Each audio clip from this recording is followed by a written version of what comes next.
في مرة كنت قاعدة مع واحدة أعرفها، يعني واحدة طبعا من صحابي، بتحكي لي وبتقول لي كان بيتكلم على جوزها، فبتقول لي كان بيكلمني كل ساعة يسألني كنت فين، عملتي إيه، كان بيجيب لي كل حاجة حتى وأنا مش طالبة، بس كنت حاسة إني مخنوقة.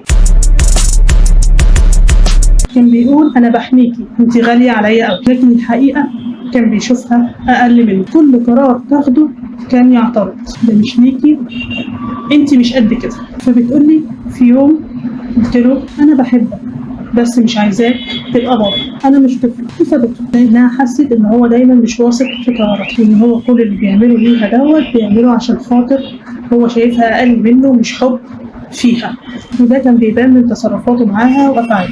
طبعا وحكيت لي مواقف تانية كتير بتأكد على كده، إن هو كان بيعمل كل ده بدافع التحكم مش الحب. في فرق كبير جدا من الراجل اللي بيحتويكي اللي بيتحكم فيكي باسم الحب. نرجع لصاحبتي تاني، بتقول بعد ما خدت القرار ده كانت خايفة تكون غلط، وبقت ماشية طول ما هي ماشية عمالة تقول يا رب تبعت لي إشارة أحس أنا صح ولا غلط. هل ده سبب إن أنا أبعد عنه، إن هو دايما محسسني إن أنا أقل منه، وإن هو فعلا شايفني كده وشايف إن هو صح في كل حاجة، وإن هو أنا أقل منه ومليش أي رأي أو ما ينفعش أعمل أي حاجة.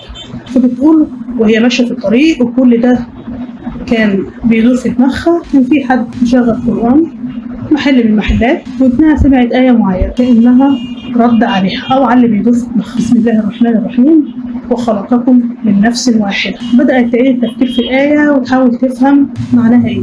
شافت إن معناها إن مفيش واحد أعلى من التاني، مفيش وصاية، وإن مش هي دي القوانين، وإن الحياة الزوجية مبنية على الشراكة والاحترام، وإن اللي بيحبك بيشوفك شريك مش تابع. أحب إنكم تكتبوا لي في التعليقات إيه رأيكم في التصرف اللي هي عملته، هل هو تفكيرها صح ولا غلط؟ استنى ردودكم وتعليقاتكم، ما تنسوش تشاركوا الفيديو عشان يوصل لأكبر عدد.